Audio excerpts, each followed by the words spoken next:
So we are going to hear from the chief farmer of Agro Kings, ladies and gentlemen. Oh yeah. Don't say you don't like clapping. What is your problem? It's okay, stop clap. It's okay, stop. See, the man, he's the chief farmer of Agro Kings. They produce Nana rice. Have you heard Nana rice before? When you finish, you give everybody rice. You people, you won't get some. I'm telling you. Please put your hands together, clap your hands. Welcome, ladies and gentlemen, the chief farmer of Agro Kings, Nana Owusu-Achau. Make some noise, everybody. Right.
This your clapping looks like it has malaria. Can you do it better for the youth of Kumasi? For the youth of Kumasi, you can do it better for yourselves. Thank you, thank you, thank you. Nana Chairman, I salute you. Madam Vice Chancellor, it's a pleasure to be here. CEO Dan, Madam Julia, thank you very much for this amazing opportunity. To all the distinguished guests here, thank you very much. I'm excited, elated, amazed to be here today. In fact, I'm lost for words. And in fact, I meant every word when I said thank you very much for the youth of Kumasi. Because what you have seen over the last few minutes is actually our farm. None of those videos are stock images. None of them were taken from anywhere. They were all taken right here in Ghana from our farm. And besides that, what is even more exciting is we have a 10,000-acre piece of land. We acquired that in 2021. We started the process in 2020 and then 2021. And of my management team, my farm management team of 6, 4 of them are female, and there are only 2 men amongst them. And it may interest you to know, of the 4 that are female, 3 of them are from Kwame Nkrumah University of Science and Technology. So happy International Youth Day. And for Kumasi, in fact, I don't have an affiliation whether to Legon, Kumasi, UCC, UDS. We are all youth. And so thank you very much, youth of Kumasi, and happy International Youth Day. Today I have to share a few thoughts with you. It may interest you to know I am not that old, for some of you who may be curious. I am still under 35. And today I have received a prophecy that the billionaires in other countries started when they were young. So I believe that right. And as my future is bright today, I want to extend that brightness to you all as well by sharing with you a bit about my journey, and then I'll talk to you and encourage you a bit about why agriculture is the way for you to go as well. Like I said, I went to Prempeh College, that's an affiliation to Kumasi as well. For all the Opokuwari prisoners, Opokuwari students, seek better schools or better grades next time. But I went to Prempeh College sometime in 2000. And I graduated from Prempeh College. I did some work at the American Embassy for my internship period. And then I decided higher education, which is university outside the country. So I went to Calvin University, which is in Grand Rapids, Michigan in the US. And then upon graduation, which was May of 2012, I had a job on Wall Street in New York. And after being on Wall Street for 3 days, I decided that it was time to come back home. The reason was simple.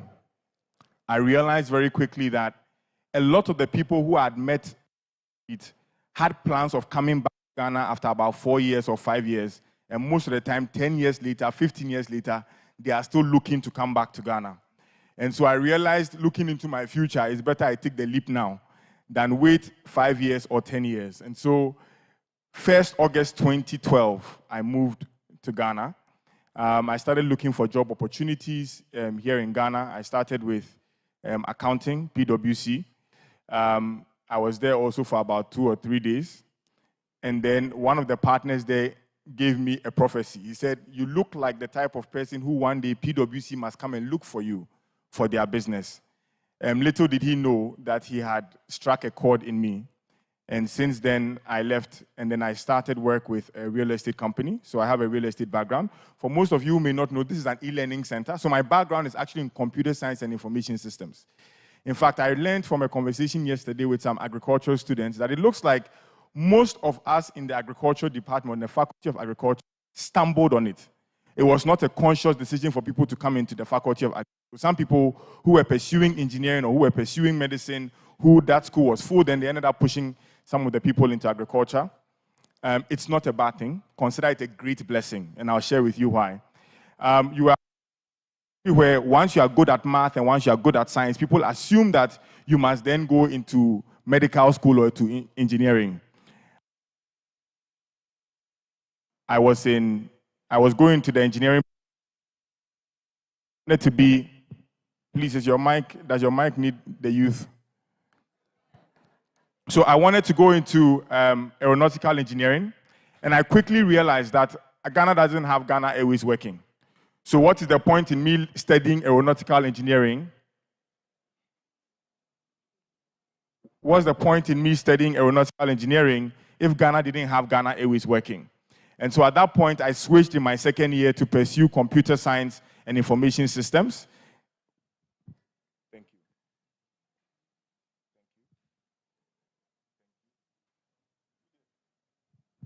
Thank you.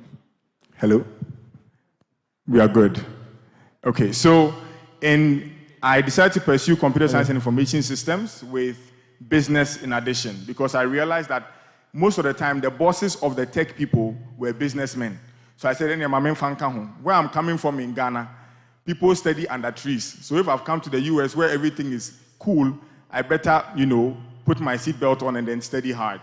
So I graduated with a computer science and information systems and business degree with a minor in engineering.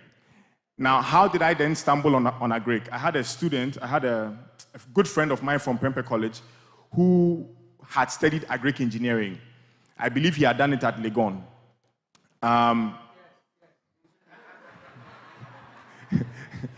Power to Legon.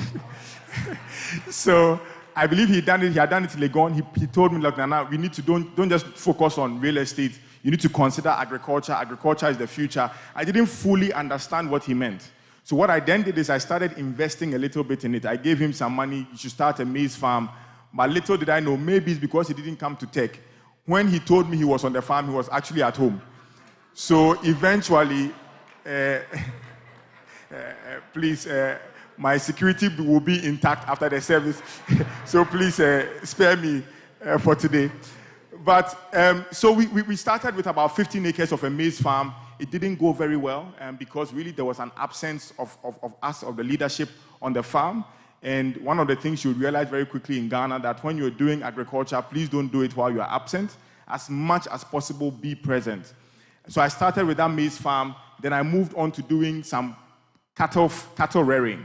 I bought about 16 cows. We imported them from the north to the Akuse-Suchari area. I bought them young. The business plan was that buy them while they are about a year old and then grow them for till they are 2 years or 3 years, and then you sell them. That was the business plan. It wasn't complicated. However, the complexity was in the person who was managing the farm. Because what happened is, one day I asked him to separate my 16 cows for me, and when he separated it, I counted 13. I said, "Oh God, please, where are the 3? He said, "Oh, the day I was calling you that you didn't pick. In fact, the cow went to graze and 3 didn't come back." I said, "Wow, on this day, me no want to kwanta yapai." So that was the end of my cattle rearing journey, and I continued to pursue my real estate efforts. I went into a community in Asuchware where I met the chief. The chief then said, "Look, Nana, you should try the rice my people are growing." And in fact, at the time, I was a consumer of Gino rice. So when he said I should try the rice his people were growing, I decided to pick it up. I tried it, and honestly, it was better than even the Gino I was consuming. It was at that point I decided that, look, let us do something about this. Let's not just talk about change in Ghana. Let's not just complain about what's going on in Ghana, but let's see what we can do about it. So I told this chief that, "Chief, why don't I support some people in your town or in your community to be able to grow this rice and grow it at scale?" Long story short, I started with 2 farmers, and that was when the first Nana's rice was born. When we finished that, the plan was not to produce Nana's rice. The plan was just to help him to grow rice in his community, and then he would give me 1 bag to eat in my own house. I was thinking about sustenance farming. I was not thinking about commercial scale. The plan was just to support the community in growing their rice. Fast forward, I was waiting for my money after the rice had been grown, and they told me that the woman is going to the market to sell. When she finishes selling, she'll bring me the money. I said, "Which market is she going that I can't go myself?" So at that point, I realized that, no, please give me some bags and let me also go and see in the market if I'm able to sell. I packaged the product in Nana's rice bag, and in about 2 hours, I had sold about 35 bags just on WhatsApp. And it was at that point I realized there's a business in here. Fast forward, I then began to look for, so I started working with 2 farmers. I then went on to work with about 25 farmers. The following year, I started working with about 300 farmers. But at the point I was working with about 25 farmers, going to visit all their farms was very difficult because, of course, the road infrastructure wasn't the best. So whenever you are going, it takes me almost a week to visit 25 farmers. And I realized that wasn't sustainable because what was happening is when people eat the rice, they really liked it. So I needed to continue to expand and grow. So the goal was to get to 100 farmers. So we said, look, let's go look for a piece of land where I can find about 100 or 1,000 acres. In fact, my plan was 100 acres, so that I can move all my farmers to this land to go and farm for me, and then we'll take the rice and then sell it to the market. We started that. On my way to this 100-acre lot, I found a very big farm, which I'll talk about a little later. So when I got in front of the chiefs, the chiefs asked me, how much land do I want? And I said, how much land do you have? They said they have 20,000. I said, if you have 20,000, then give me 10,000.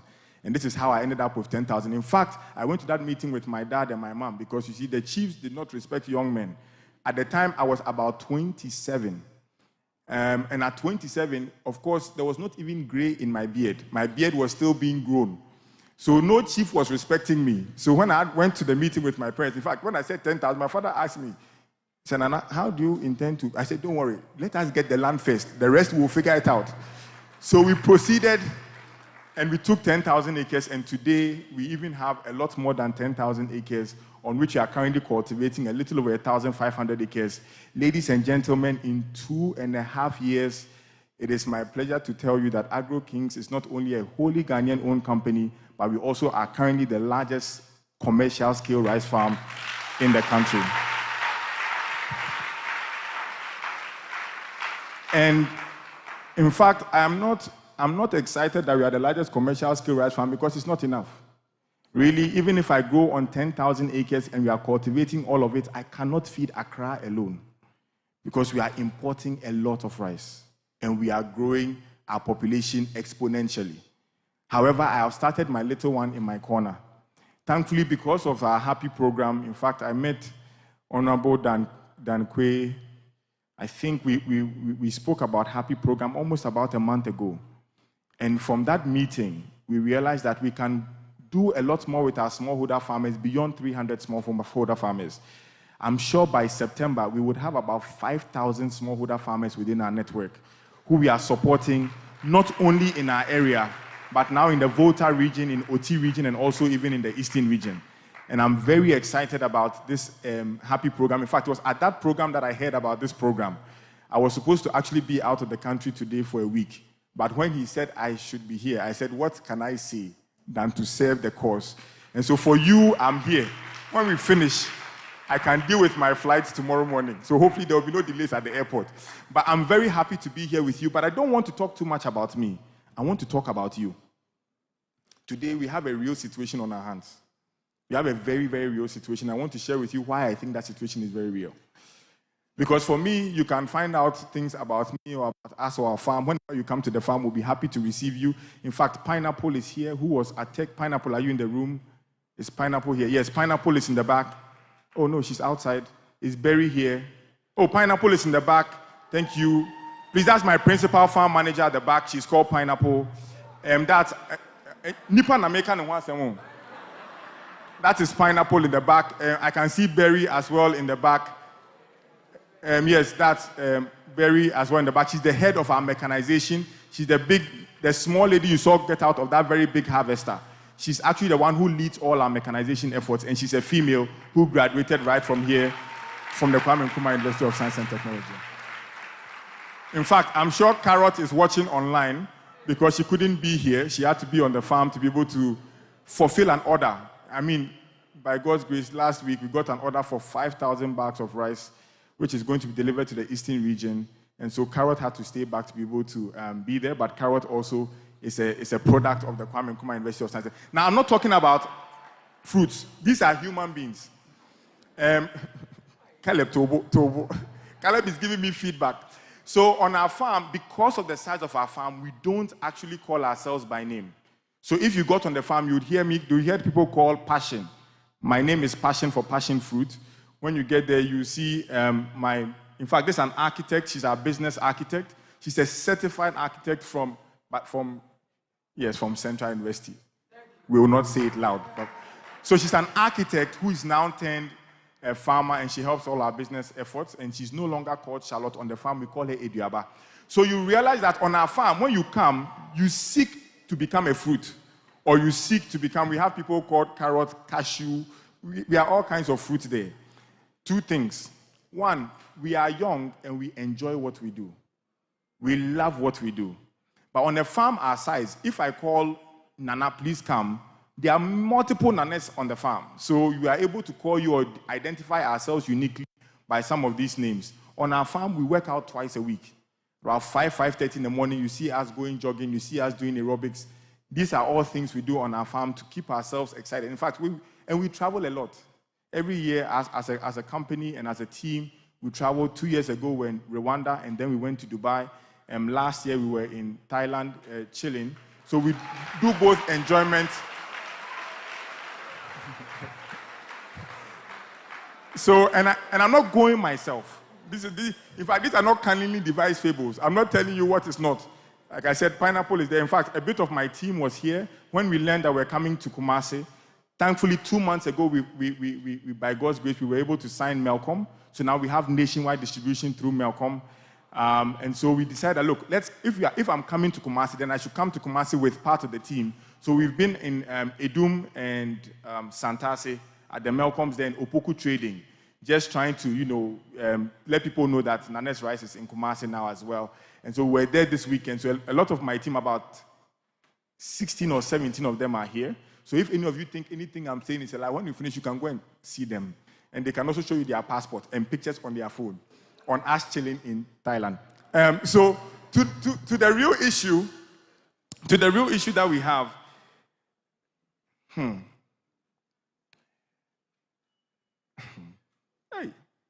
I'm coming to say some things that may be a little hard, but they are very necessary for us to talk about. Ladies and gentlemen, in this country, our food systems are controlled by foreigners, and that is a problem.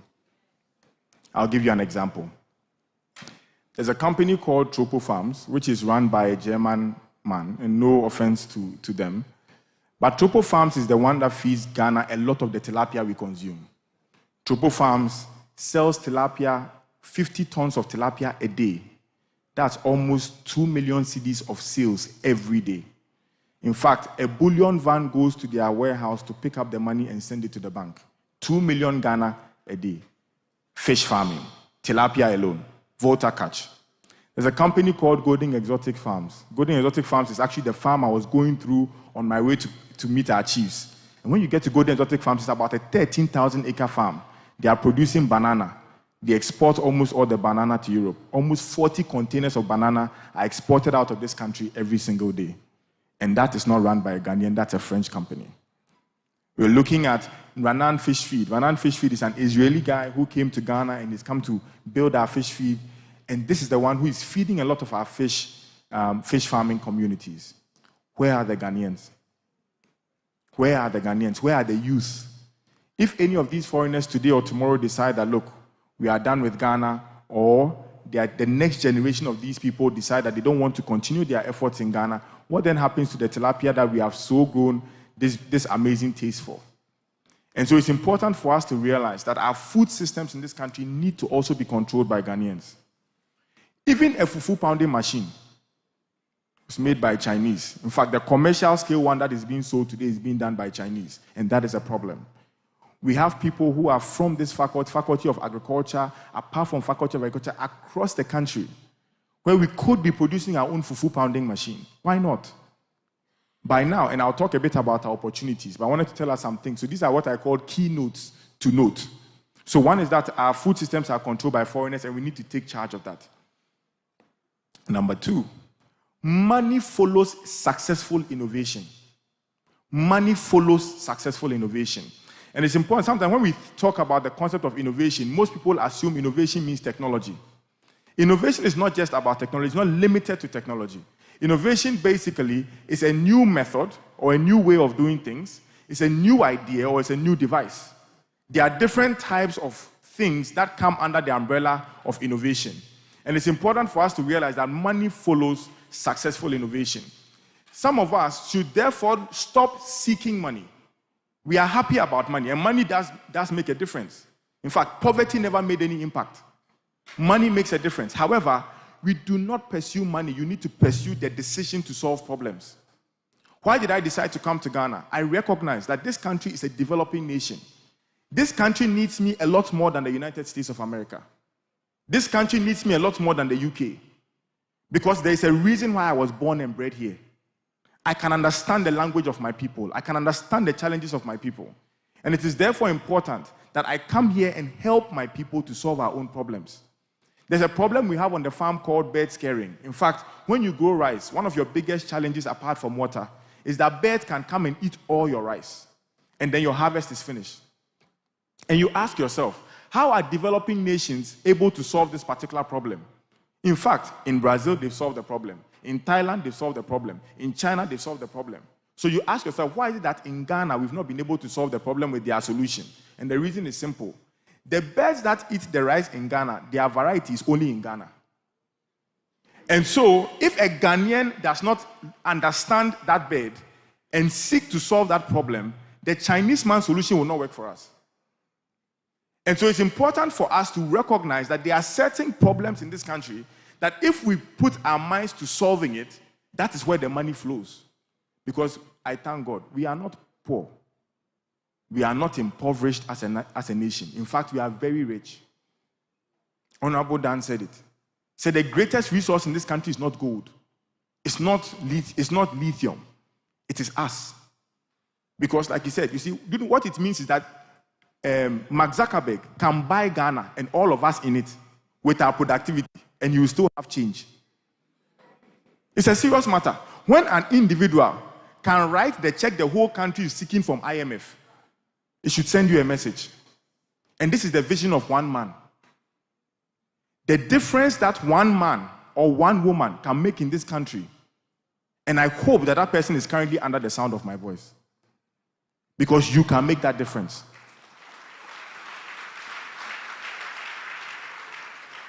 We need to recognize as a country very quickly, very, very quickly, a decision. Look, if you ever go anywhere, I'm not encouraging you. You can buy Nana's rice, you can buy a Vivi rice, you can buy Striker Gold, whichever brand you want. It doesn't matter. But you and I need to commit to start buying local. The reason is simple. Look, even if, in all due respect, even if you don't buy my rice, I don't get a problem. The reason is this. We actually currently export our rice even to China. We export to Belgium. We export to Germany. We export to the US. We export to the UK. In fact, when our rice got to China, one company came to see us and said, I want to take your rice and sell it in 800 stores in Shanghai alone. Shanghai. And then you wonder, China, where most of us import from, we are exporting to. So if it's left to me alone, I don't get a problem. But you will be my problem, and this is why. Every day you actually buy an imported product, you have bought your own job. You have substituted your birthright for small food you eat. Let me explain. You see, if you got to a store and you saw a Vivi rice, I'm not even going to say Nana's rice, you saw a Vivi rice and then you saw Gino rice. No offense to Gino, in fact, GB Foods, they are my friends. And you decide to buy Gino, this is what you have done. That product came from Thailand. So you have bought what is going to enrich the Thailand economy, not your Ghanaian economy. The margin of the rice to the person who is selling it at the store is not much. Oftentimes, it's less than 10%. So if you bought a product worth 100 Ghana, only 10 cedis may stay in the pocket of the person who is at the store. However, if you bought the same 100 cedis and you bought a Vivi rice, this is what you have done. For instance, on our farm today, we employ a little over 400 people. When you buy a Vivi rice, for instance, the 400 people who depend on our rice to sell are now will continue to have a job. This is how you create sustainable jobs. It's not magic. And we need to commit to doing this today. It's not about the government. It's not about PFJ or PFJ 2.0, 5.0, or 7.2. We all need to make a conscious effort and conscious decision to actually buy locally. Because every decision to buy imported product, you have imported poverty and you have exported value and you have exported jobs. And I hope that even from today, most of us will commit and stop the activity of exporting all our jobs out of the country and importing poverty to ourselves. And then when we finish, we sit on radio and complain that the country is not moving forward. We are the ones preventing the country from moving forward. And this day, may we all say we have repented. May it be as you have said unto yourselves. Because there are certain challenges in this country that we cannot ignore. Our currency is fluctuating. When we started business, the dollar to the cedi was about 4 cedis. Today, I have to check to be able to say, but we are above 15, almost at 16. How does one do business this way? Apart from our currency fluctuation issues you have, our population is growing so fast, we don't have enough jobs to support the growth of our population. We need jobs in this country. We need companies to be established. We need companies to be successful. Beyond that, we have to stop being an import-driven economy. We all have to stop being an import. And for us to be able to do some of these things depend on us. And I'll share with you a bit about how we can do that. We lack technical skills. In fact, for some of us who are currently in SHS, some of us who are in university, most of us even graduated from agric engineering. Most of us should go straight to a technical institution. Let us go and learn how to weld. Let us go and learn how to make a plow. From today, I hope that a year from now, we will come to this session seeing that there are products lined up made by Ghanaians from this university. I want to see a made in Ghana plow. I want to see a made in Ghana weed cutting machine. There's a machine called a grass cutting machine. You only use a thread in it and it rotates. Why is this machine imported from China? Where are the youth? We have a real issue we need to solve. We need to grow our technical skills. It's not about, you can have more degrees than a thermometer. It does not, that degree or that certificate does not translate to money. Solve the problem. When I need to build a warehouse, almost 1,200 square meter warehouse, I am struggling to find somebody to build it. Why? Are there no competent welders in this country who can use something as simple as a water level machine? So that by the time I'm done with my warehouse, it's not slanted. I was staying in a hotel in Kumasi 2 days ago, and I saw a building. In fact, the building is not safe. It's not. In fact, the column, I'm a builder, so permit me, the column that's supposed to, it's actually hewed. And when you check, in fact, most of us, in this country, buying Land Cruiser is a very, very normal action. When you go to a country like Thailand, that is actually very rich. The whole Thailand does not have more than 300 Land Cruisers in the country. There are not more than 300 Land Cruisers in that entire country. In fact, the people who use Land Cruiser, they have a WhatsApp group. And then in Ghana, there's an abundance of them. And guess what? When your Land Cruiser actually breaks down, you give it to a mechanic who probably didn't go to the university. True or false? So you give $100,000 asset to somebody who didn't even spend $10,000 on their education. What do you expect? We need to be serious. Look, there's the harvester, the orange harvester you saw, the Valtra harvester. When it needs to be serviced, we need to bring the technician from South Africa to Ghana, a white man. Where are my agric engineering students? Where are my mechanics?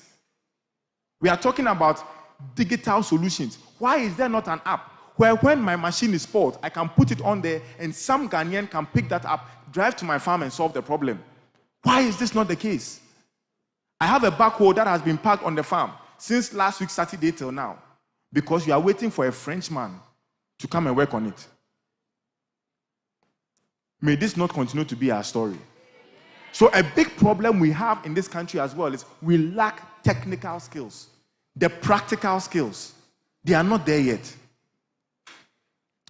And in fact, thanks to the Happy program, I was in Eastern region in a different light, because now I went into the Eastern region working with some farmers from the Eastern region. And I got there, and I had about 10 district agric leaders who were in the room, and they were talking about their respective districts to us and how we can support them. And about 5 of the 10 clearly told me that in my community, we used to grow a lot of cocoa, but now, because of Galamsey, it has changed. The polluting of our water bodies is not a political issue. It's a personal issue for every young person in this country.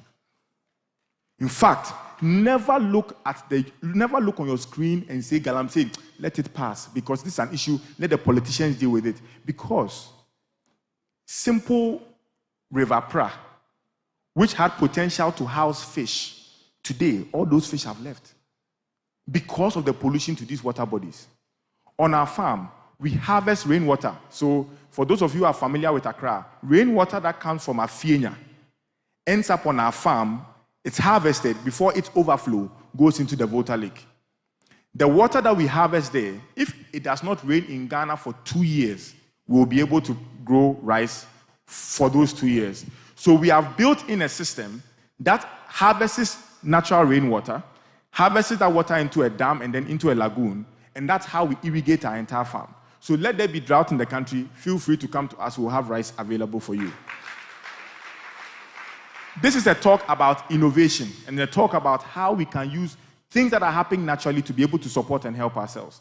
But even this rainwater, I actually purify the water before I use it on our vegetable farm, because you have a vegetable farm as well. This water I purify before I put on my vegetable crops. The townspeople drink from what I purify before I even use to feed the plants. So you see a big problem there. There's not even clean water available for them. Thankfully now we have been able to provide them with a borehole. We've set up a reverse osmosis system, so we provide clean water in the community. But it tells you, this is even my harvested rainwater, I do not consider it clean enough for the people to drink. Much more in communities who depend on some of these natural river bodies to be able to give ourselves the very important nutrient called water. We need to take the polluting of our water bodies seriously. It's not an issue for politics. It's an issue that you and I need to start thinking about how to solve. I don't know, maybe there's some innovation around being able to take some of this water and then repurposing it for our own consumption or for the growth of our own crops. But we need to start looking into it. But I don't want to only talk about problems. In fact, there are more advantages in this country than there are problems. I'll tell you some. The country is now developing. What that means is a small innovation. I told you, 2.5 years ago, the only agric science I have is the one I had from JHS before BEC. That's my agric science background. Post that, everything I do today about rice production, I learned on the field. And I learned through training programs. And so it's actually possible.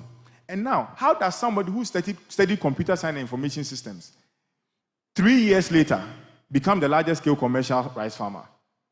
And the reason is simple. Because this country is now developing. And so if you are willing and ready to put on your seatbelt and work hard, I can guarantee you your success will not be very difficult. The country does not have that many. In fact, I don't know of a locally manufactured plow company. I don't know of a locally manufactured grass cutting equipment. So for some of us, we need to take some of these innovations seriously so that we do not continue to import all these things from outside. We begin to produce them for our own people. Beyond that, the Volta Lake and the blessing of the Volta Lake. I went to, I had a team from South Africa who visited the farm. They were looking to do rice, they were looking to do tomato farming around where I was farming. And then we took a trip. He said, I want to see, Nana, show me where the Volta Lake is. When we went and we saw it, he said, Nana, if 35 of my friends from South Africa come here, this Volta Lake will run dry.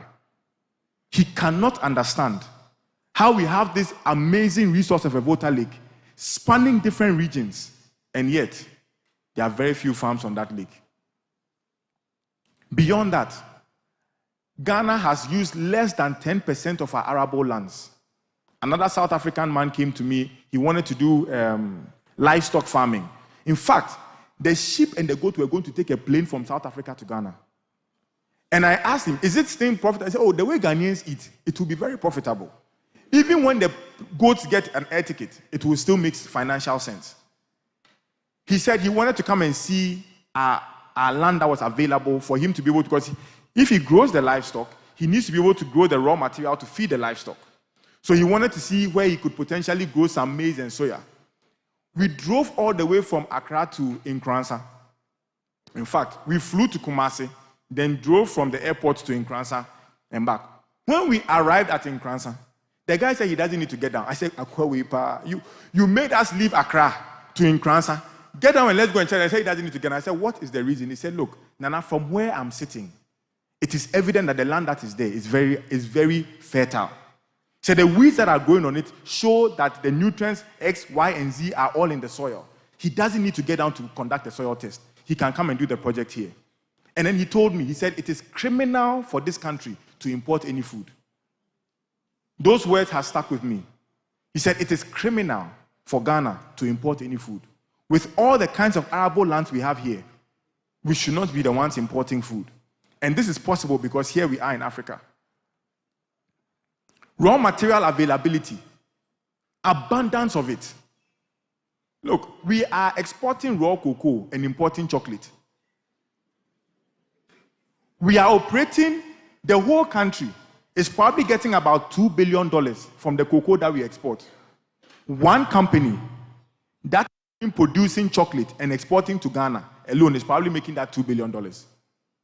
Some of them are family-owned companies. So the whole country is feeding one family.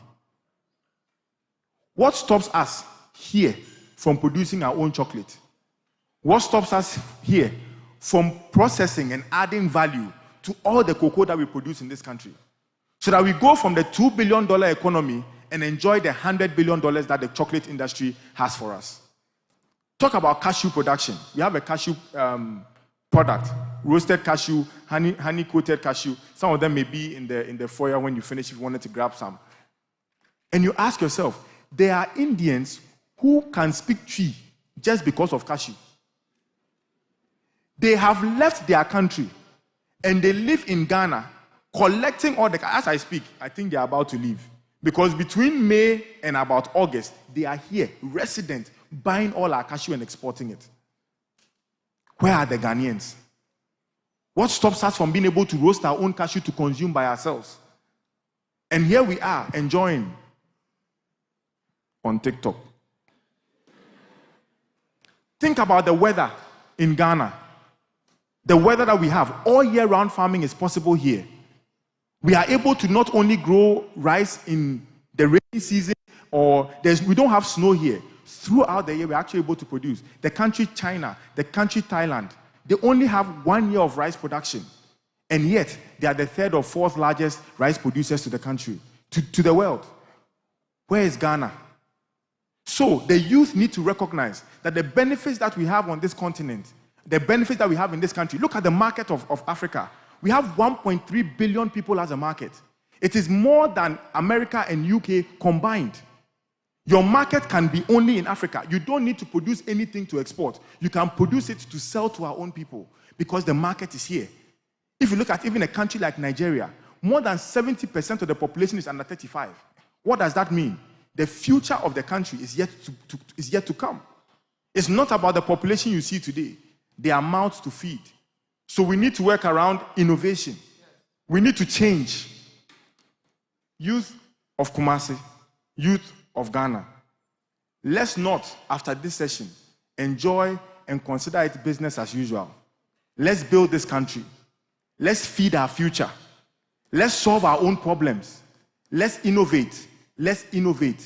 Let's innovate and make money while we build our own nation. Thank you. Wonderful. Wonderful.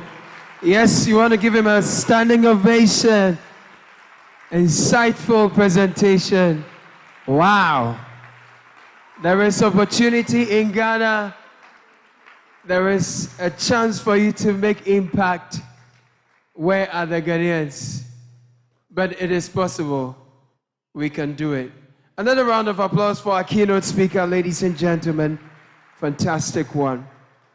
Good. There'll be a chance for us to ask questions, but before we do that, we have just another quick conversation. We have